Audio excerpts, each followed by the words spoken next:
I'm Matt Booker. And I'm Steve Grant, and you're listening to Concavity Show.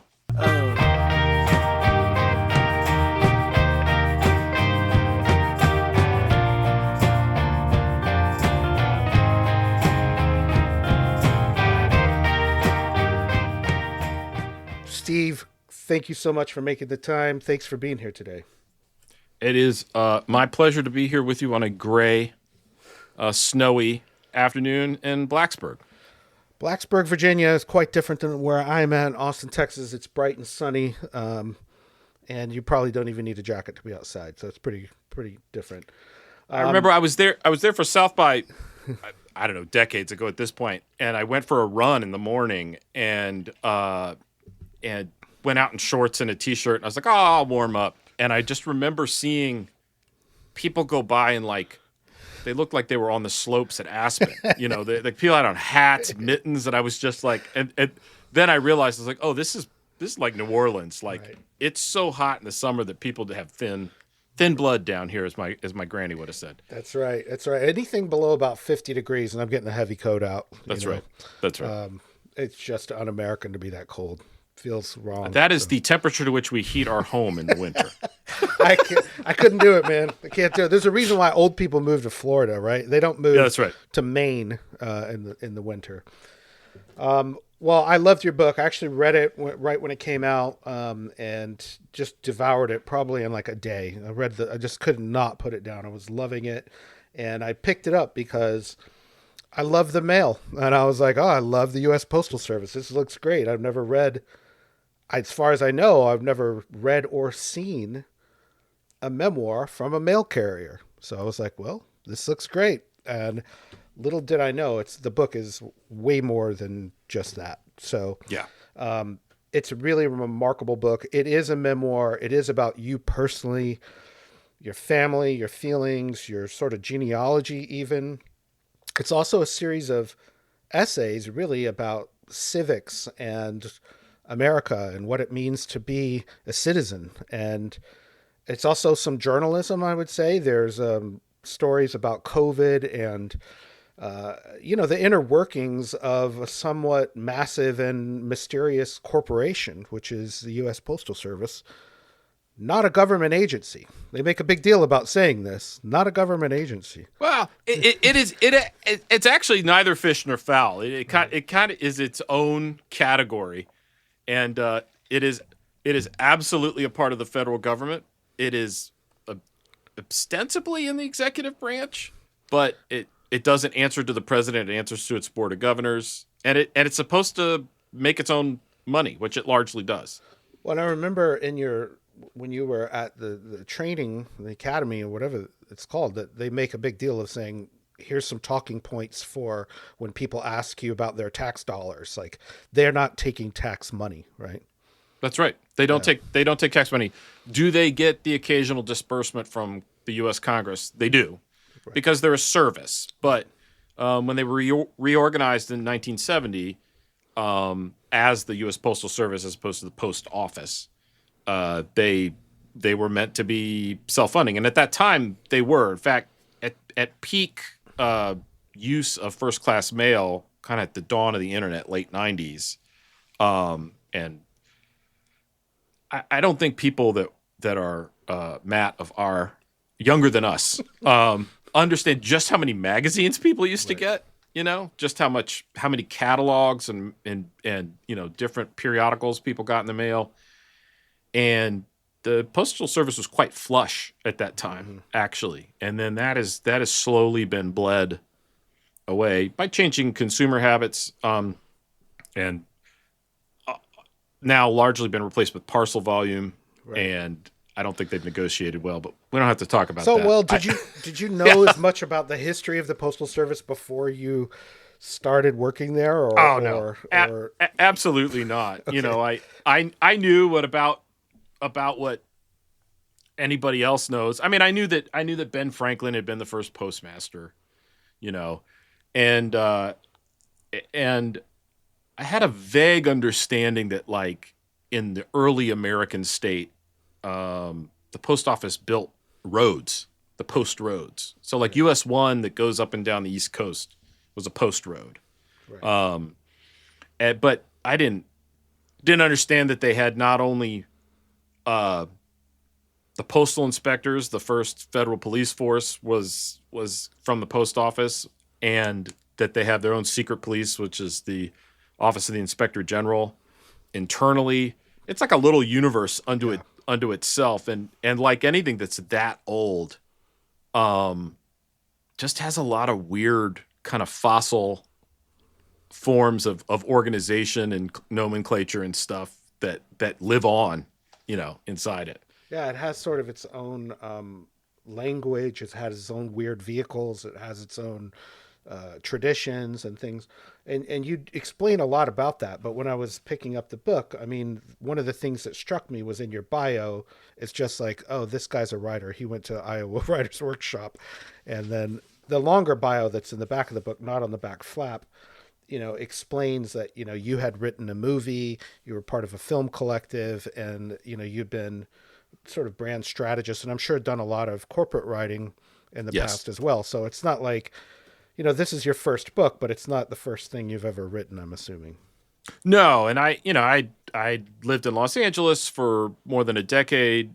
Both the girls were born there, and had a failed screenwriting career there, and really was fascinated film. Before we started recording today's podcast, you mentioned Richard Linklater. I was part of that indie film cultural moment. Right. Our film, Delicate Art of the Rifle, went on a national film tour, sponsored by all things Dickies, and I love Dickies.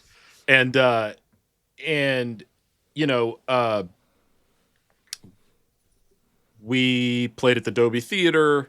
The film Delicate Art of the Rifle was kind of a postmodern reimagining of the Charles Whitman shooting incident at the University of Texas, and so it was actually pretty uncomfortable screening in Austin. It was not so much ancient history then either. It was only 30 years after the shooting or something. There was a woman in what's the big one, the big theater downtown? Paramount, yes. Yeah. And we screened there, and there was a woman in the audience at the first screening that said, my roommate was killed. Oh my God. In that incident.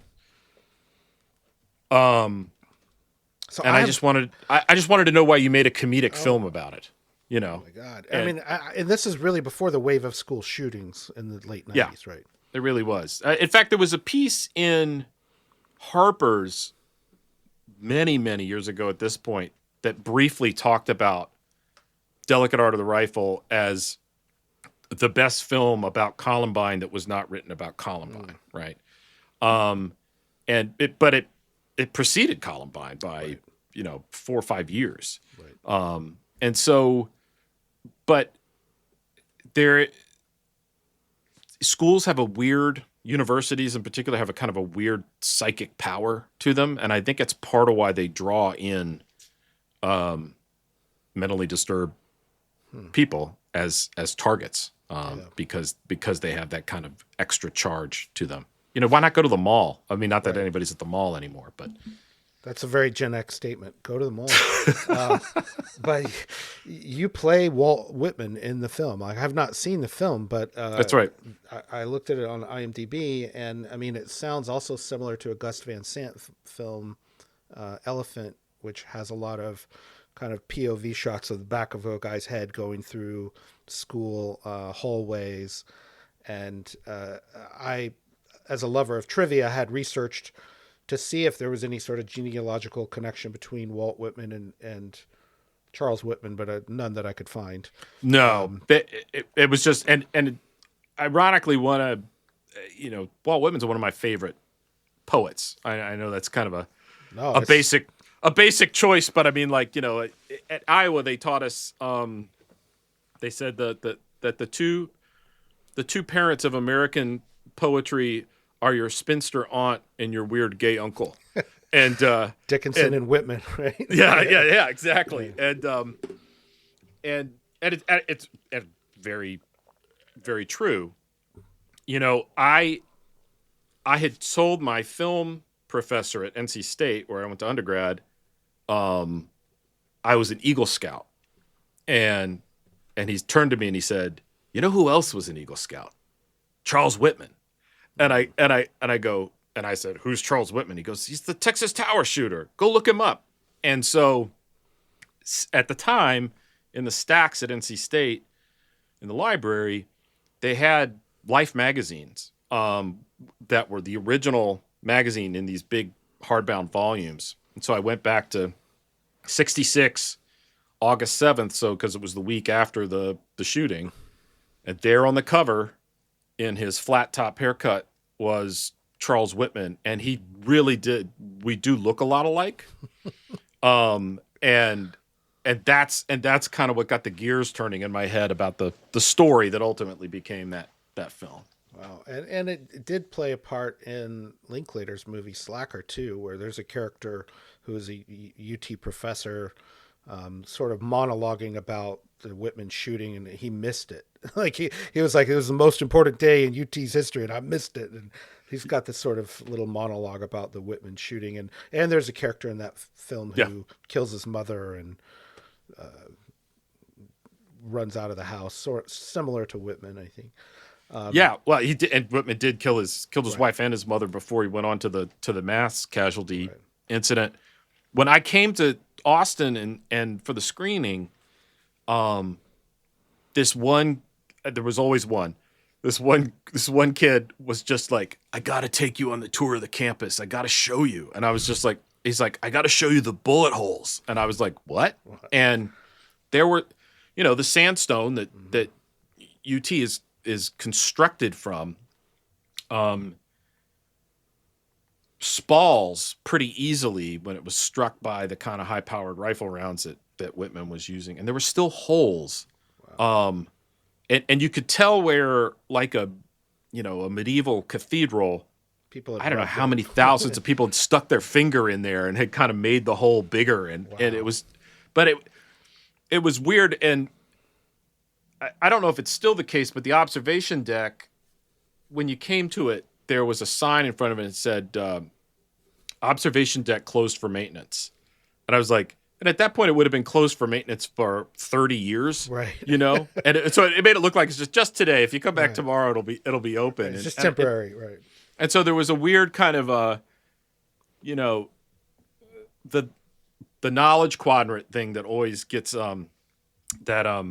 Rums is always attributed to Donald Rumsfeld, but was actually a common management consultancy tool. And he said, like, there are known knowns and there are known unknowns, and then there are the unknown unknowns. And the quadrant nobody ever talks about are the unknown knowns, the things that we know that nobody will admit that we know. And, the Epstein files have been that for a long time. And this shooting at UT was like, it was an unknown known. Everybody knew it happened. It had not really been addressed in a similar way. And it was shocking the degree to which I saw all of that recapitulated in the tech shooting with Dad. Which plays a part in the book. Which does play a part in the book, yes. And I remember, where I was when I heard about that. I was working with a woman who had gone to Virginia Tech, and it seemed like one of the least likely places for a mass shooting event. And yet what you're saying here is like, it is true that the university does tend to attract maybe some people who have a proclivity towards mental illness in some ways, or, the site of that. So we're jumping ahead here, but the book is set in Blacksburg, Virginia. You grew up there, moved back, and then your father was a professor there. You also did some teaching there, which has some funny moments in the book about you saying, "Oh, I'm just like you, Dad." And he's like, "No, you're not. You're an adjunct." He's like, "You're an adjunct." He's just like very dismissive of you're trying to bond with him over the fact that you taught at the same place. So. It's funny, and it's one of those things where it's like you put adjunct professor on your CV. And for folks in private industry, they remember going to business school and they remember going to undergrad, and they're like, wow, professor, Right. you're, and then you talk to someone who's a real professor or who has been an adjunct, and they're just like, adjunct, it's like, we got this section that we need somebody to teach. Right. It's a step above substitute teacher. Basically, right. I'm in the middle ground there. I think I was impressed, but I think the Virginia Tech in general is an interesting case.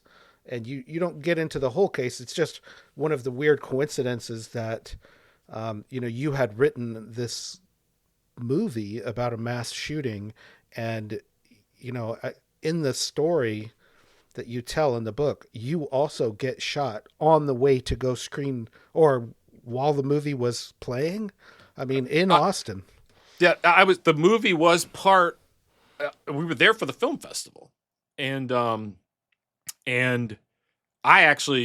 wanted to go see this other film, and at the Dobie, as you pointed out, and so we were staying at one of my old roommate from undergrad, Jamie, who's now a very accomplished jazz guitarist and big part of the music scene there in Austin.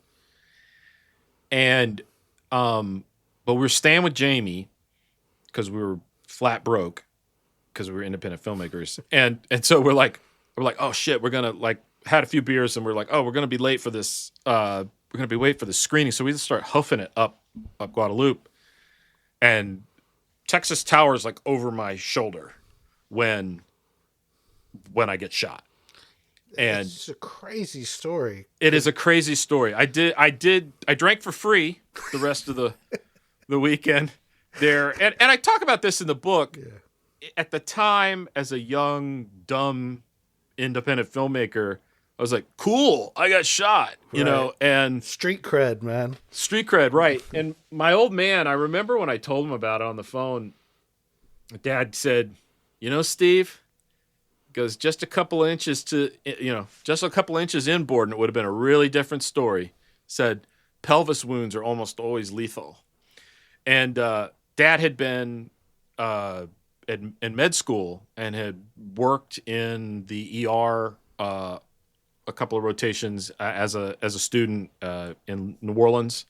And so he'd seen gunshot wounds. He'd seen different types of trauma, and and then went on to study how different forces affect the human body his whole career. And even then, at the time when he said it to me, it didn't click. But as I got older, I was just like, Steve, it's true. It was a matter. Femoral artery, right? It's like, yeah, femoral artery, all the innervation that's there in the pelvic girdle. And I talk about, obviously the two worst places to get shot are in the head and in your thoracic cavity, but the third worst place to get shot is in your pelvis. Can't put a tourniquet on it.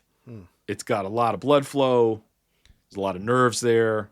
So I'm, again, very dumbass with a guardian angel. So well, and we haven't even talked about the mail here, but being Blacksburg, I feel like the book is also partly a sort of love letter to that area.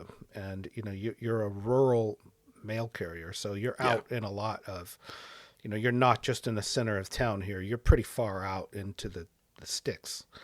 And pretty far in the sticks. And it's funny, I've gotten some hate mail where people were like, this area that he's talking about isn't as rural as he's making it out to be. It's like, no, you're wrong. Like, go look at a map. I looked at it on Google Street View, and I was like, man, some of it is not even on Google Street View. It's so far out. And I would argue that the true operant definition of "are you in the sticks" is in the 2020s. If you don't have cell phone service and you're outside, you're in the sticks. I would agree. At much of my time when I was carrying the true rural routes that I was carrying, there's no, you were out there. You were in the same boat that every letter carrier in the previous 250 years of the Postal Service had been in. Just they like, here's the People's Mail. Go It's find up to them. you. Right. It's up to you now. Go do it. But it's a beautiful area. And to your point, what was so unlikely about the shooting, it's difficult to overstate how bucolic and peaceful a place it is. I found that growing up here, that all the cities that I lived in since, L.A., London, New York, even down in Research Triangle Park in North Carolina, always seemed too loud for me. Mm-hmm. Always seemed too crowded for me.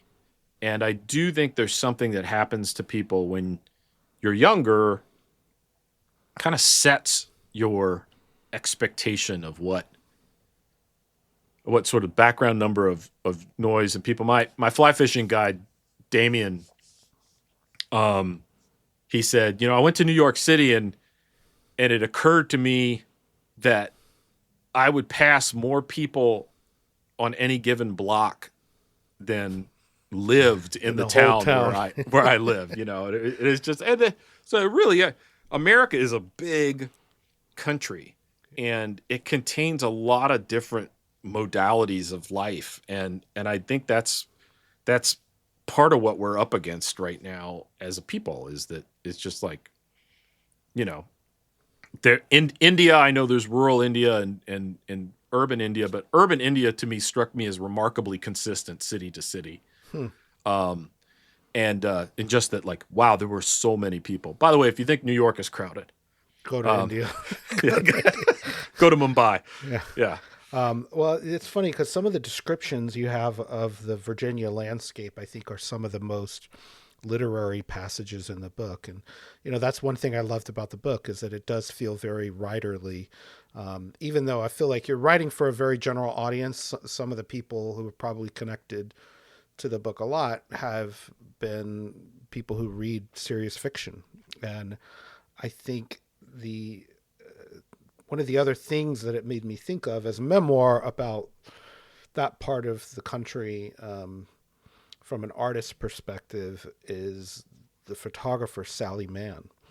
Yeah. And she writes a lot about more of like Shenandoah Valley, and her, photographs. She was prosecuted over them, but they're really about living in the wilds of Virginia, and where little kids could run around naked in the rivers. And she has a memoir called Hold Still, Stop Time, something like that. She has several books, similar titles. And she also writes really elegantly about the valleys and the hills and the ancient sort of Appalachian mountains. And it makes you like really appreciate. I think I didn't appreciate it because I didn't grow up there. I've been there. But to me, it made it appreciate it more to have someone who actually knows the sort of history and can describe, these sort of almost like Edenic little hidden paradise. Like, it is not a well-known part of the country. There's sort of there are the cities of America, and then, we have a sense of like what Florida's like, and there's all the National Park America, where like, it's Monument Valley, it's the Front Range of the Rockies. Not to downplay any of that, this America is tremendously blessed with geography, phenomenal wilderness and natural beauty. But the Appalachians have always sort of gotten skipped over, and I'm a huge fan of John McPhee, and I'm a big fan. Cormac McCarthy always does such an effective job of writing about landscape. Landscape is always a character in his books, and he's very identified, with Western Texas, the border region there at the Frontera there in Mexico. But his earlier work is, Child of God. It's Tennessee, right? He's from Eastern Tennessee. He's from Knoxville. Suttree, which is a highly biographical book of his, is set right there in Knoxville, which is the same geography as Blacksburg is. It's called Valley and Ridge, and was part of the same geological formation.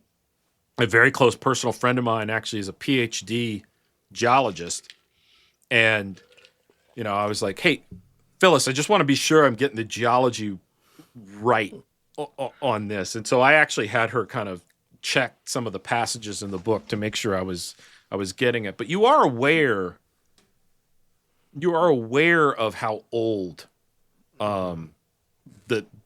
these landforms are if you grow up here. And even if you don't know, these are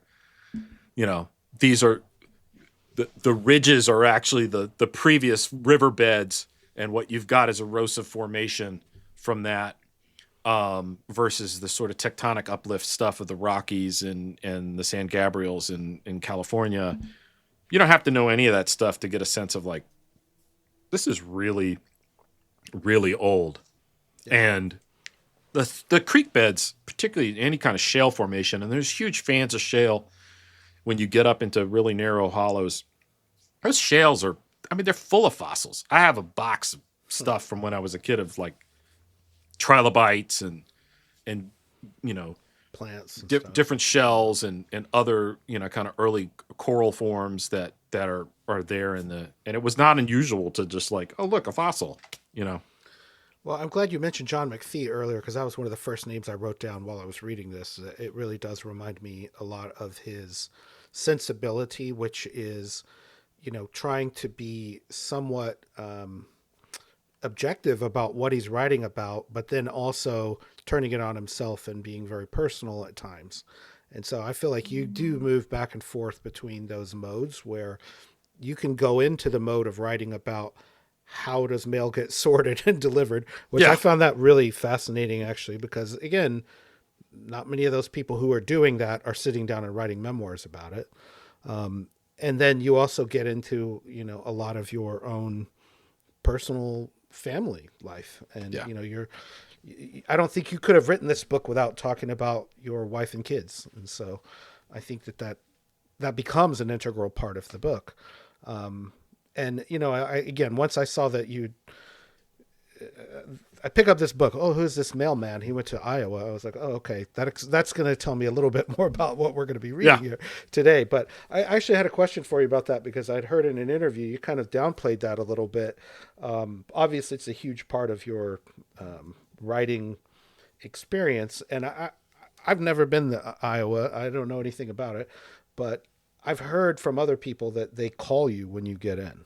Does this happen to you? Do you actually get a phone call and saying, we would like to have you come, and you're accepted, basically? It's like you hear anybody that's been on Saturday Night Live, like, Lorne Michaels calls them and says like, you're being, we need you to be in New York in 2 days. Right. And I, in my ignorance, did not really understand how the workshop worked. And I have written poetry. I am not a published poet, and I think the world's a better place for it.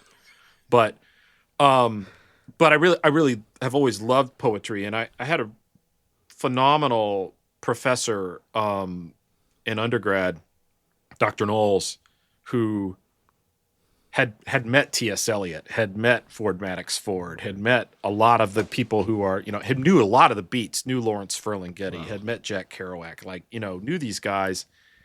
And so, and that had really, I was raised in a household without poetry, with my two scientist parents. And so I thought, you know what, it'll be like craps. I'll up my odds of getting into the workshop, and I'll apply in both poetry and fiction. Oh my God. And then whichever one I get in, I'll be able to take classes across the two. I've never heard of anyone doing this. This is insane. Okay. So I do this, and I've got some poetry, and I have these fiction pieces that I wrote. And so I sent in the application to both programs, and I'm at work in Long Beach, California, and I get a call from Connie Brothers, who at the time was sort of the main head of operations there. And was like Frank Conroy's right hand at the time. It was Conroy's last 2 years in the workshop as the director. And Connie calls me and goes like, "Okay, so you're in poetry. I'm not going to know until early next week if you're in fiction. I'll call you next week." And so I'm like, "What?" What? And then, Then on Tuesday of the next week, it was just like, okay, you're in fiction too. And the Iowa selection process is they this is part of why I don't talk a whole lot about Iowa, is that like it's like, the old joke of, how do you know if somebody went to Harvard? And They'll tell you. How do you know if somebody's a libertarian? Just wait 5 minutes, they'll tell you. Right. And the workshop is much the same. But I was fascinated as an organization design guy. I was very interested in how Iowa actually went about picking the people that came into the program, and the students of the previous year. So you would never go to school with the folks that you helped select in your second year, but you would read. The initial screen was the students. And then out of those selects, they would go to the faculty. The faculty would go through them. And then ultimately there was a smaller group, I think, that made the ultimate selection. And it took longer to do that with fiction just because it's longer. And then famously, at the time at least, Frank Conroy would always reach into the slush pile and read through a few and pick one out. Wow. And so I had gotten and then at one point during your 2 years there was a bar in downtown Iowa City called the Mill, and you would read from your work, right? And this is a big unofficial moment in the life of a workshop student. And I was introducing another friend of mine, and I'd had a little bit to drink, and I got up there and start to extemporize a little bit about, like, it's just like, one of you guys is the slushy. Who's the person that didn't actually get picked? Who's the slushy? And like people started getting really uncomfortable, and I was just like, and so anyway. But I mean, it is a really, much like the post office. It is a weird place with its own history and its own rules and its own language and its own culture. And you would see some people would go in and just immediately sort of like Stockholm Syndrome style, just immediately identify with the power structure and go into it. Other people struggled against it and were rejectors of it. I think I occupied some middle ground there, you know. Did you write poetry there? Do you write poetry? I did. I and one of the things that's been always struck me in the years since is that, like, hanging out with people from both my buddy Matt Vollmer, who is the year behind me and runs creative writing at Virginia Tech. And I just spoke to his graduate nonfiction seminar last week. And but I'll be talking to Matt, and I was like, "Oh, Matt, do you remember do you remember Danny Kalachi, or do you remember Ben Gawker?" And he's like, "I don't really know those guys." I was like, "Oh, right, because you're a fiction guy." And so the two worlds didn't really overlap very, very much. Most of my friends were poets, and I felt like I learned the most in the poetry program. I think it had the biggest impact on my writing. I think my ability to get into a lyric mode, to get into a more elevated mode, a more, and this, as you can tell, I'm uncomfortable talking about this, but like, no, I'm asking you to the stuff of the human soul, right? What does it mean to be a human being, to be experiencing something bigger than yourself, to be confronted with ultimate ends, you know, to be confronted by time that was here before you, will be here after you, your own mortality, all that stuff that is the stuff of literature, you know.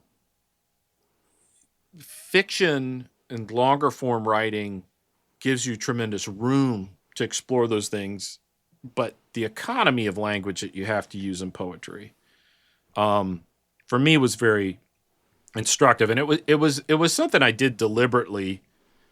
So something David Foster Wallace does very well. His sort of like high-low diction, you know, I'm glad you brought him up.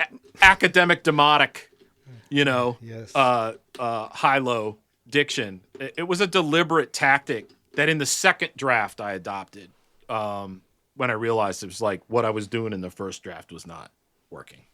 Well, and I could bring it back to David Foster Wallace just through the Frank Conroy reference, who he mentions in the cruise ship essay as having taken money to write a pretty shitty piece of writing for a cruise line. Yeah. And so he was pretty critical of Frank Conroy. And he actually did get into Iowa, but did not get funding, which is their polite rejection, I think. And it ended up going to Arizona, where they gave him full funding. But of course, I was thinking of Wallace when I was reading your book as well. Like, I feel like there's a lot of similarities, not only in the tone and the writing that you're talking about there, but some of his best known nonfiction is really sort of Roving Eye, where they send him on a cruise or to the state fair, and he's sort of looking around, describing it, and maybe that gets to that detachment I mentioned earlier, where we kind of see that for your writing too, with the mail system, where you're able to sort of get an eagle's eye view of everything and then zoom back in on your own personal experience. It's a very mature way of writing. I think we don't see many books like this that are, a writer's first book that's this mature. I mean, you mentioned you've been writing, going back to the film was 30 years ago.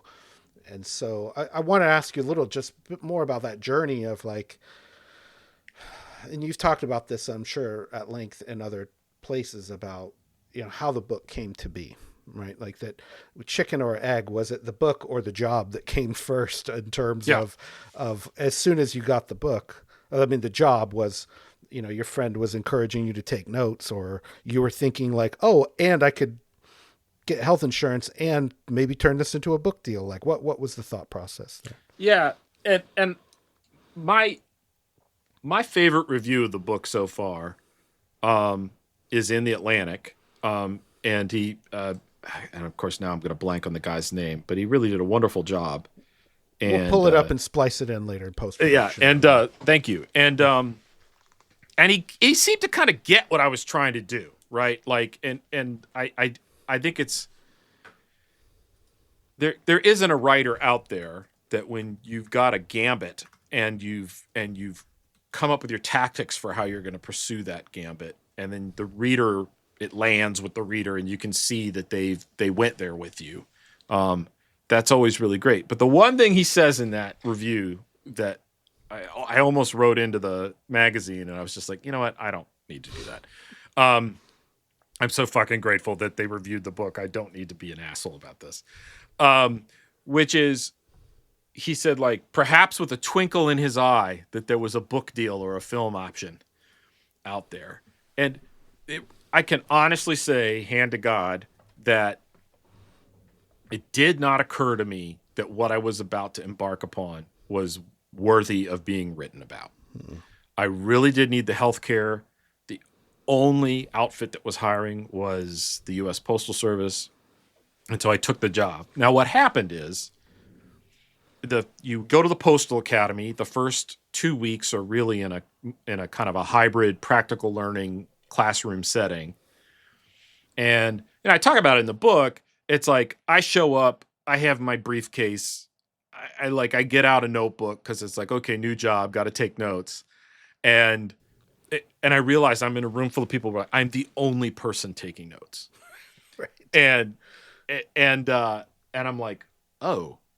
And that just got my anthropologist brain going a little bit, where I was just like, all right, you are definitely from a different learning style background. You're from a different academic, socioeconomic background. The grants, as I talk about in the book, grants have been middle class from the moment they arrived in what would become America, right? Like, we were here right before the Constitution was ratified and have been here ever since.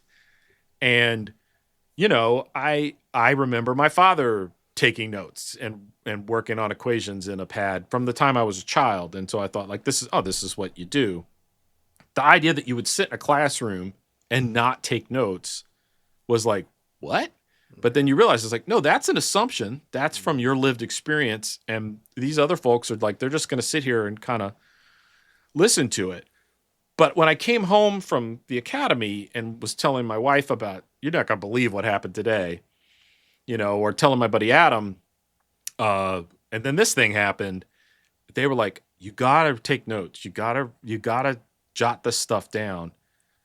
And when I wrote 2 small essays. I wrote the essay that ultimately became the overture to the book. Mm-hmm.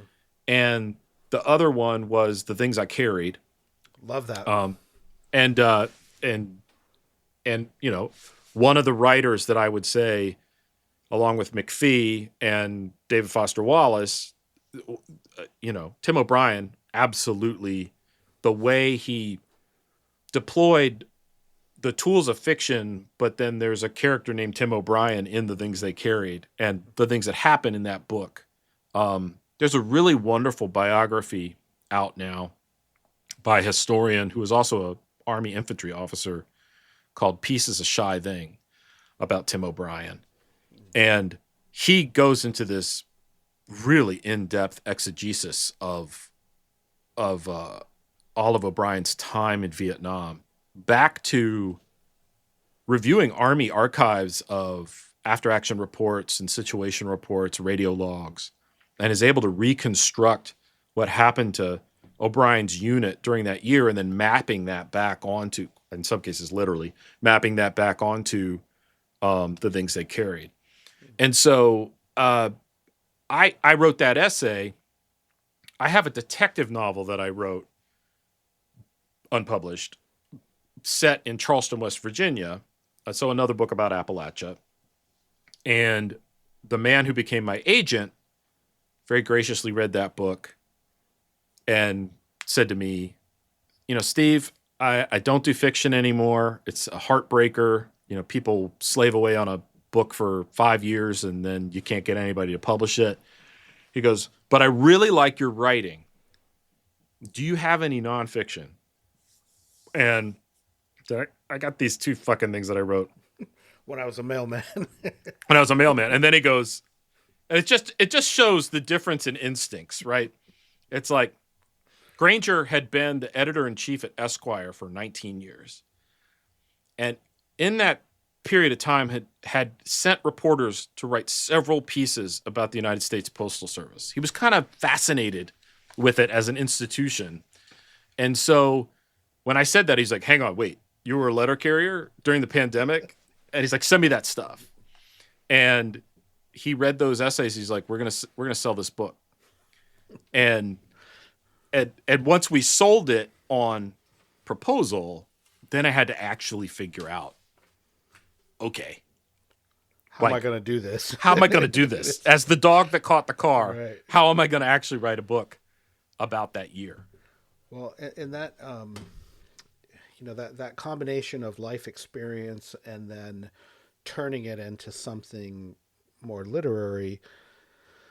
I remember a story about David Foster Wallace when he was in the halfway house. I mean, it was actually quite shocking when he died to learn that he was even depressed and had been an alcoholic or had drug problems. Like this was totally hidden. Like people in AA are actually taught to like not talk about it, lie about it, right? In a way of like, it's anonymous. We don't deal with that here.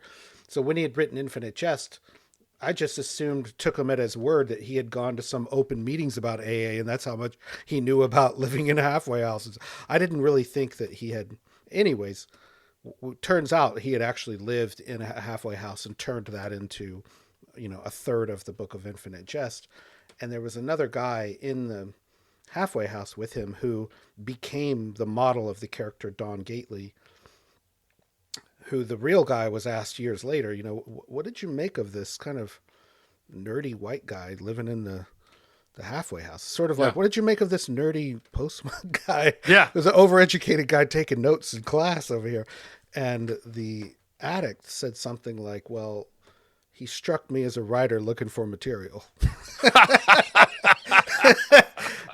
And, I don't think that was necessarily true of Wallace either, but he didn't go into Halfway House because he was desperate for more material. But I think he like most writers, is able to take the sort of raw ingredients of life as you have lived it and turn it into good writing, thinly veiled or not. I think that's very true. And one of the things, and as a kind of a practicing social psychologist, like I love aggregate data, right? So one of the weird things about being at Iowa was I got to see like a lot of writers. Mm-hmm. Okay. I got to see what's the variance across those range of people and the types of personalities that they have. And then what are some of the common patterns that I see? And fiction writers in particular, and folks that I worked with who at Iowa that went on to be successful. So people like Yi-Yun Lee and Nam Lee and Leslie Jameson, who I worked with in Sarah Strickley. There's another Wallace connection there with Leslie Jameson. She wrote a lot about addiction. Yeah, and Wallace. Yeah. I mean, and Leslie's brilliant, and she was a year behind me. And I remember recognizing in her, I was like, there's a compulsive element to being a fiction writer. And so just like Wallace, I have no doubt in my mind, Wallace did not go into the Halfway House thinking this is going to be great material. Just like I didn't go into the post office thinking this is going to be great material. And I wish I could remember the woman's name, but there was an African writer, and she said, to be a writer, you have to have a magic eye. And the magic eye sees something that could be a great story. Yes. Or should be. And I remember I'll be sitting in meetings at work and hear somebody say a piece of dialogue. I was like, that is an incredible piece of dialogue. Right. Or in poetry with a line too. You hear a line and you think, man, that is just a poetry. That's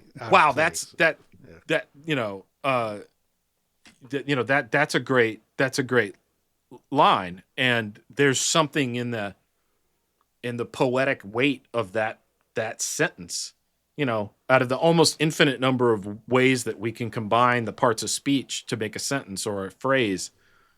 And poets hear that. Fiction writers see that moment, hear that dialogue, and are able to now construct something true out of it. Marilyn Robinson, who I had a pretty rocky workshop experience with, but I think I can safely say, like, I over the long term, I took the most away from my workshop with her. And she said that there was story, there was and then there was fiction.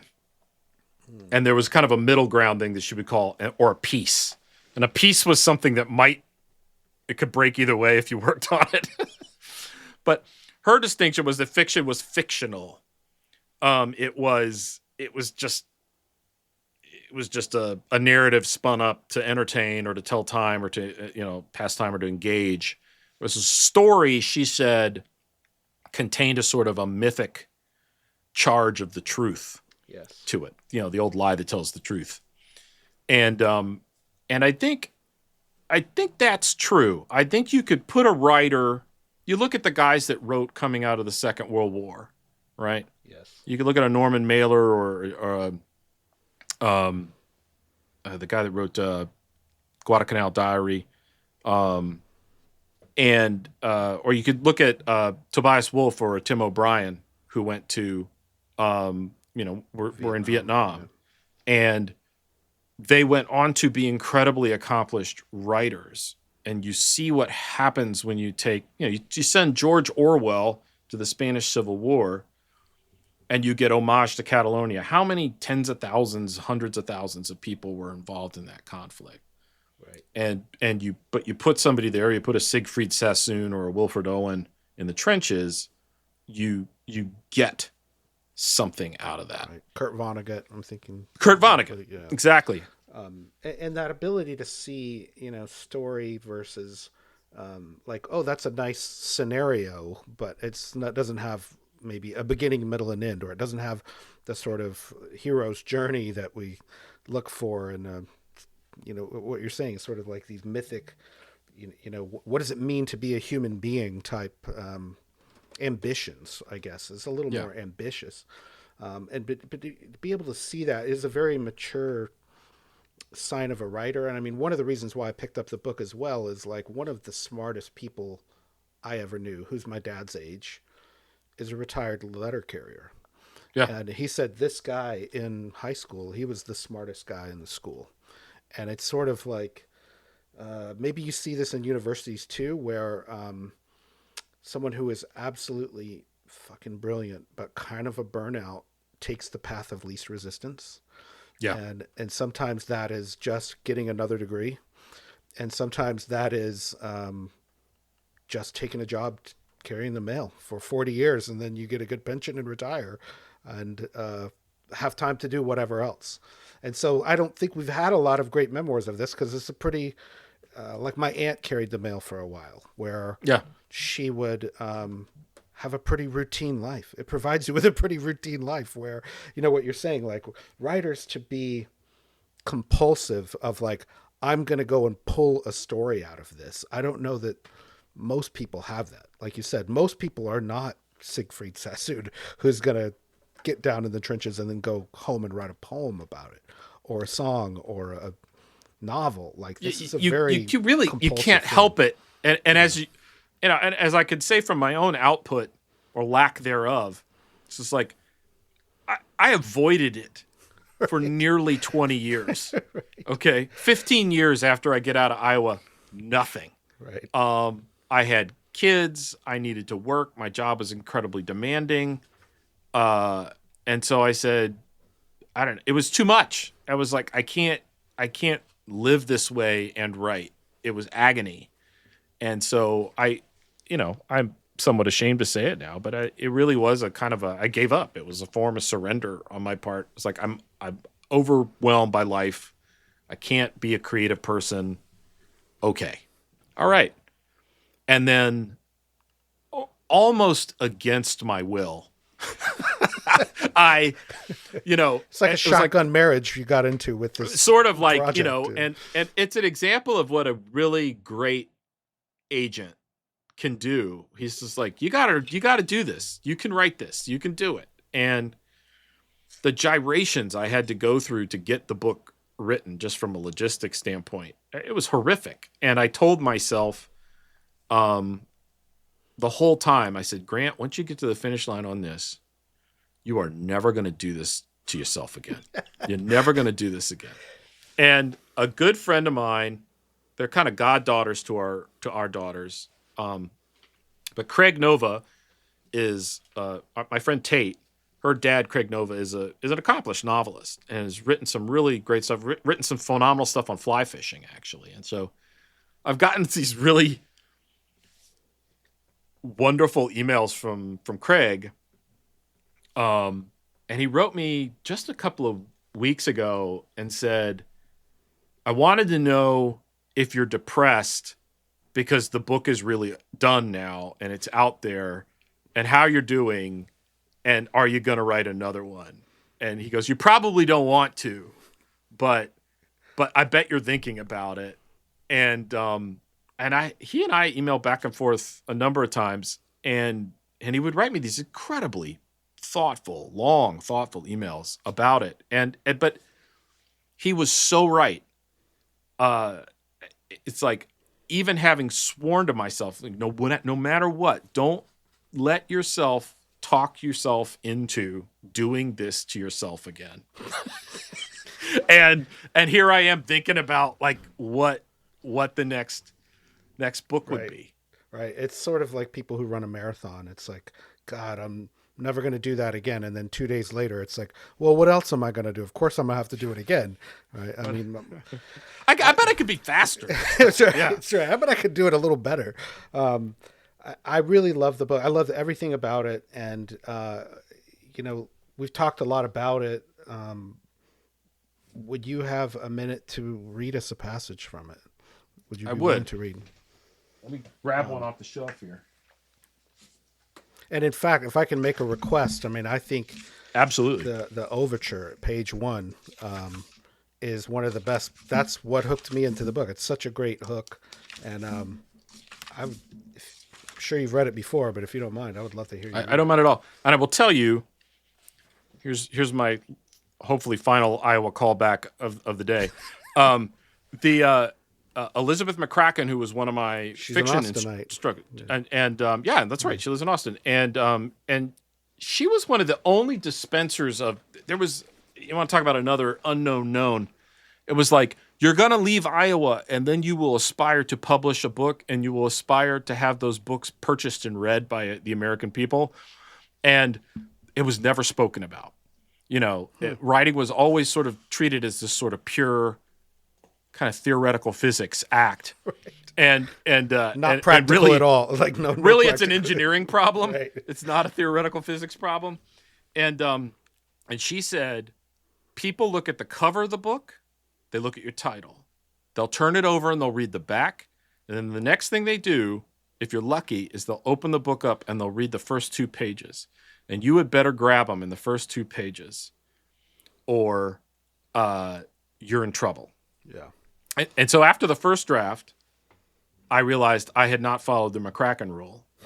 And I said, oh, I know what I'll do. I'll take this thing I wrote that I actually hadn't even included in the first draft, and I'll retool that, and I'll make that the opening to the book.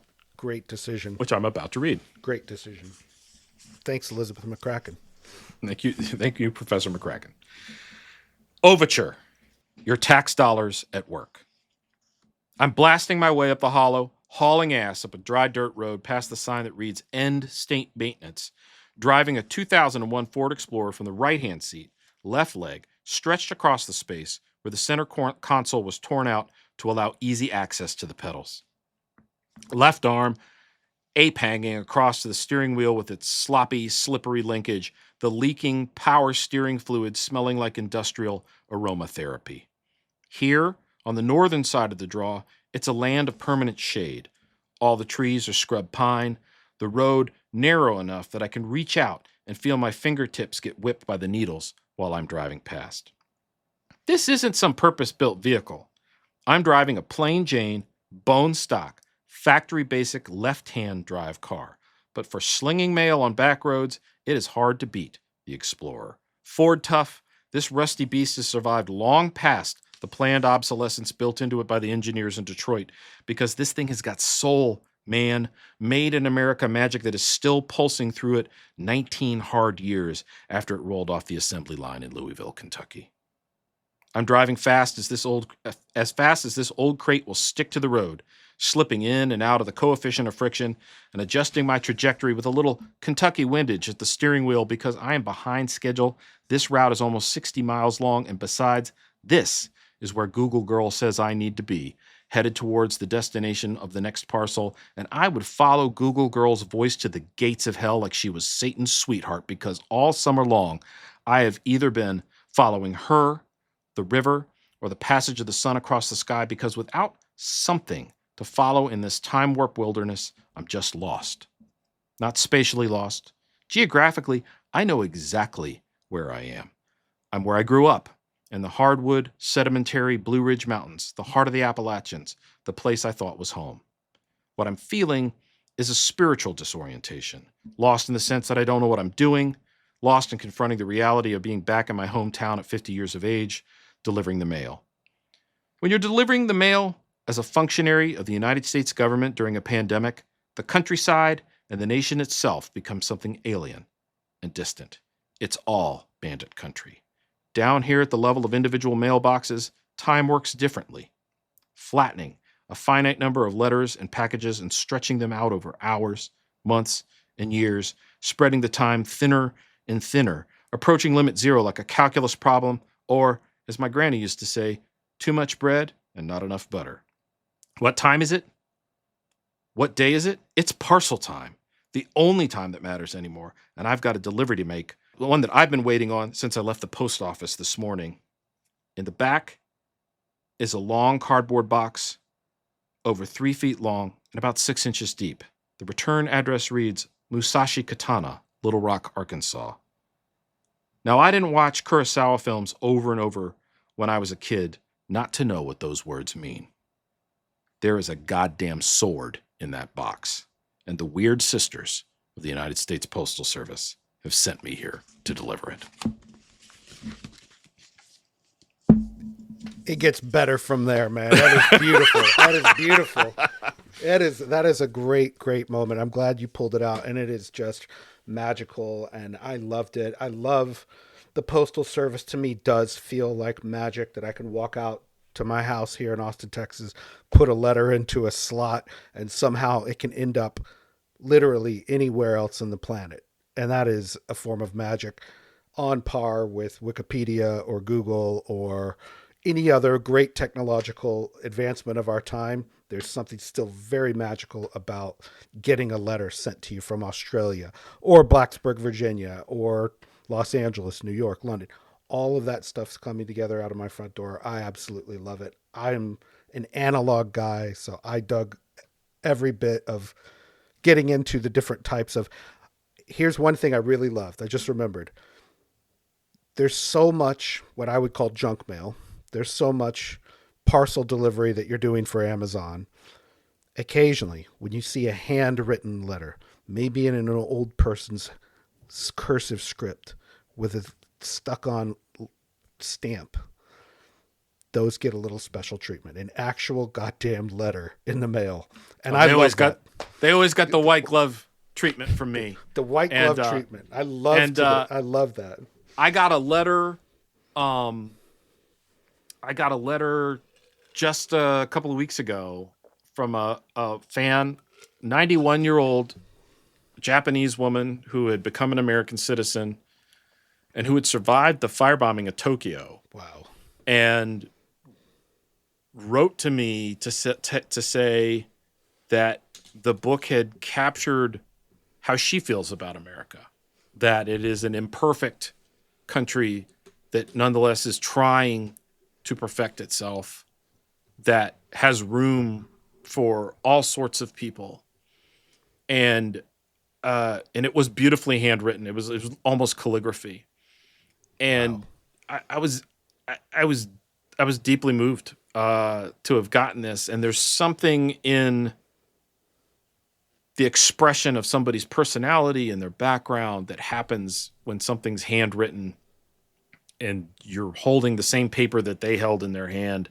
There is a romance to it that, I mean, email, most of which is now machine generated anyway, is just like this sort of soulless abstraction compared to, but not to say that I haven't gotten some freaking great email, because I have. I've had a lot of former carriers and current carriers write me to say, man, you got it.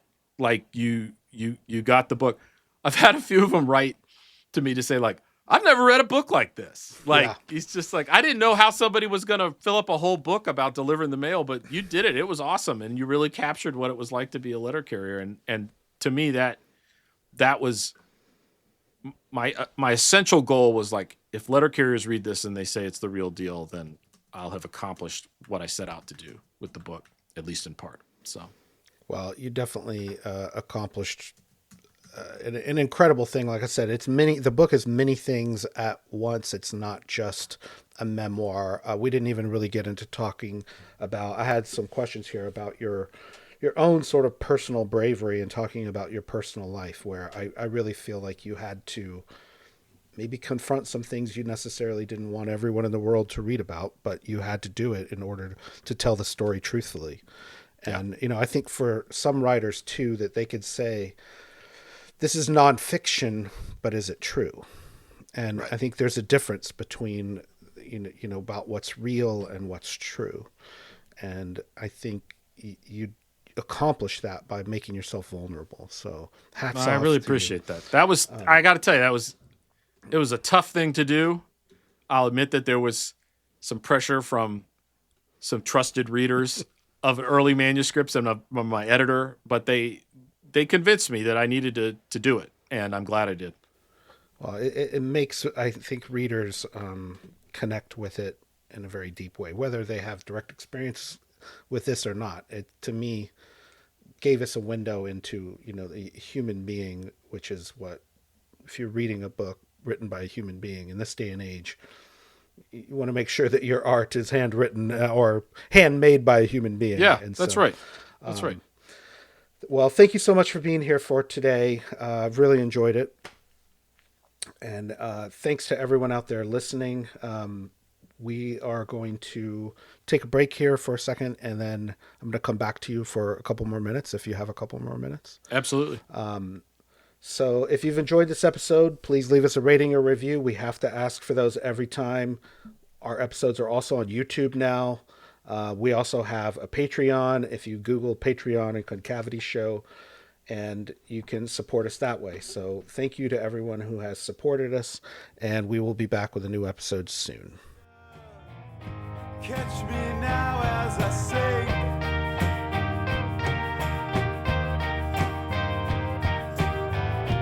into darkness.